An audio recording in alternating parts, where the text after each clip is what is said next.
Qytetarët janë mbledhur para kryeministrisë në protestën organizuar nga kreu i Shqipëria Bëhet, Adriatik Lapaj. Ai ka akuzuar qeverinë Rama për korrupsion pas skandalit Balluku dhe kërkon drejtësi.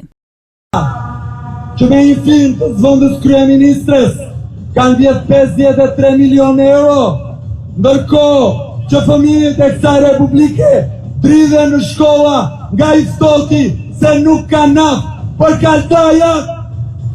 Për çdo qytetar që na ndjek, kam një pyetje. Çfarë duhet bëj më shumë një qeveri kundër popullit vet që të rrëzohet? Me pankarta në duar, Edi Rama jep dorëheqjen. Ata denoncojnë vjedhjet që sipas tyre janë bërë nga qeveria. Ai tashmë e ka një betejë shumë të rëndësishme.